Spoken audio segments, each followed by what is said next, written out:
আসলে লাস্ট আমরা কবে ওয়ানডে একটা সিরিজ জিতেছিলাম আমি ভুলে গেছি। আমরা বোর্ডের সবাইকে পরিবর্তন করলাম। আমরা নাজমুল আহমেদ্দিন ফাহিমকে নিয়ে আসলাম। আমরা অ্যাসিস্ট্যান্ট কোচ সালাউদ্দিনকে নিয়ে আসলাম। আমরা বিশ্বকাপ জয়ী কোচ সিমন্সকে নিয়ে আসলাম। বোর্ড প্রেসিডেন্ট হিসেবে ফারুক সাহেবকে নিয়ে আসলাম। কিন্তু আমাদের ক্রিকেটের কোনো উন্নয়ন হয় নাই।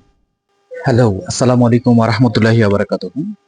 আজকে আমরা কথা বলবো বাংলাদেশের নতুন বোর্ড প্রেসিডেন্ট, ক্রিকেট বোর্ডের নতুন দায়িত্বে এসেছেন আমিনুল ইসলাম বুলবুল।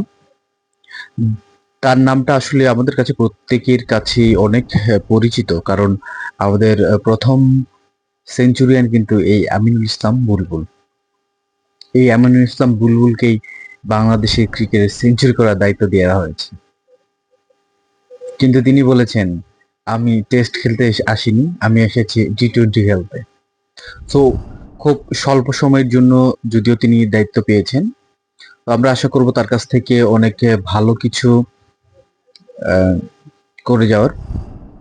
আমিনুল ইসলাম বুলবুলের বিষয়ে যদি বলতে যাই, আমিনুল ইসলাম বুলবুল আইসিসি এবং এসসিসির বিভিন্ন ইভেন্টগুলোতে উনি দায়িত্বরত অবস্থায় ছিলেন। উনি আইসিসির যে সহযোগী দেশগুলো আছে তাদের ক্রিকেট কাঠামো উন্নয়নে কাজ করেছেন।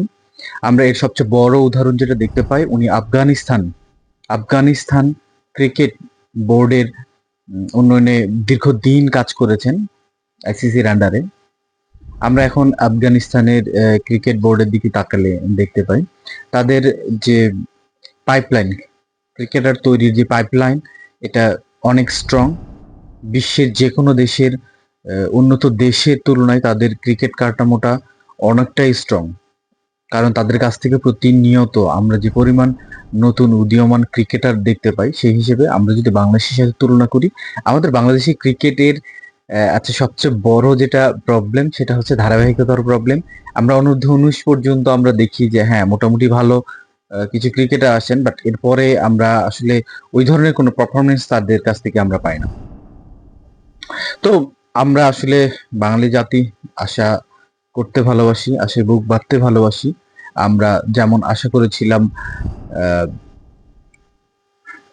গত বোর্ড প্রেসিডেন্ট ফারুক আহমেদের কাছ থেকে, তিনি চেষ্টা করেছেন হয়তো, বা আসলে তার ক্যালিভার কতটুকু সেটাও একটা বিষয়। তিনি আসলে ডেলিভার করতে পারেন নাই, বা তাকে ডেলিভার করতে দেওয়া হয় নাই, বা তিনি অনেক কিছুর সঙ্গে আসলে জড়িয়ে পড়েছিলেন। এসব সব বিষয় নিয়ে আসলে বাংলাদেশের ক্রীড়া মন্ত্রণালয় তাকে একটা তার সদস্য পদ স্থগিত করে তাকে হচ্ছে তার জায়গায় রিপ্লেসমেন্টে বোর্ডের দায়িত্ব দিয়েছেন নতুন নতুন সভাপতি আমিনুল ইসলাম বুলবুলকে। তিনি আসলে বাংলাদেশের সাবেক অধিনায়কও ছিলেন, বিশ্বকাপের প্রথম অধিনায়ক আমিনুল ইসলাম বুলবুল। তো আমরা আসলে এই দেখতে চাই যে এই বাংলাদেশের প্রথম বিশ্বকাপ অধিনায়কের হাত ধরে, বাংলাদেশের প্রথম সেঞ্চুরিয়ানের হাত ধরে আমরা নতুন বাংলাদেশকে একটা নতুন জায়গাতে দেখতে পারি কিনা। আমাদের আশা থাকবে এই বুলবুল আহমেদের হাত ধরেই যেন বাংলাদেশ ক্রিকেট একটা আলাদা স্টেজে চলে যায়, একটা উন্নতির একটা এক ধাপ আগে চলে যায়। আমি গতকাল আসলে বাংলাদেশের র্যাঙ্কিং গুলো দেখছিলাম অনেকদিন পরে, বেশ অনেকদিন পরে। আমি আসলে অনেকদিন পরে বলতে অনেকদিন পরেই, কারণ লাস্ট আমি ভুলে গেছি আসলে লাস্ট আমরা কবে ওয়ানডে একটা সিরিজ জিতেছিলাম আমি ভুলে গেছি। আসলে এই সরকারের আমলে আমরা এখন পর্যন্ত কোনো ওয়ানডে সিরিজ জিতেছি কিনা এটা আসলে খুব চিন্তা ভাবনা করে আসলে বের করতে হয়। সো আমরা বাংলাদেশের ক্রিকেটের সবচেয়ে প্রিয় যে ফরম্যাটটা হিসেবে আমরা কল্পনা করি সেটা হচ্ছে ওয়ানডে ফরম্যাট। এই ওয়ানডে ফরম্যাটেই আমাদের অবস্থান যেটা 5-এ উঠে গেছিল, সেটা গতকালকে আমি দেখেছি সেটা হচ্ছে 10-এ চলে গেছে। ইভেন আমাদের আগে সবগুলো ন্যাশনাল মানে টেস্ট খেলুড়ে দেশগুলো, বাট আমাদের পরের অবস্থানেই আছেন হচ্ছে আফগানিস্তান। টি-20তেও একই অবস্থা, টি-20তে আমাদের 10 নাম্বারে, টি-20তে আফগানিস্তান আমাদের উপরে আছে, টেস্টে আমরা 9 নাম্বারে আছি। যদিও আফগানিস্তান নতুন টেস্ট খেলা শুরু করেছে, এই জন্য হয়তো বা তাদের র্যাঙ্কিংটা আমাদের নিচে, বাট এটা আমাদের জন্য যতটাই হাস্যকর ততটাই কিন্তু লজ্জাজনক, কারণ আমরা এত বছর টেস্ট খেলি, কোনো টেস্ট খেলুড়ে দেশের পক্ষে এইরকম একটা অবস্থান, এটা আসলে মেনে নেওয়া খুব কঠিন।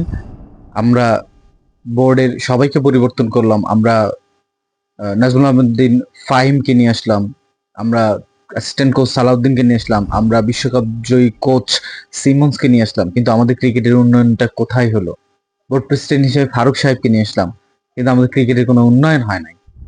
তো এবার দেখার বিষয় এই বুলবুল ইসলামের হাত ধরেই আসলে বাংলাদেশ ক্রিকেটের কতটুকু উন্নয়ন হয়। আমরা ক্রিকেট প্রেমী হিসেবে আমরা চাই এই বাংলাদেশ ক্রিকেটের উন্নতি হোক। সবাই ভালো থাকবেন।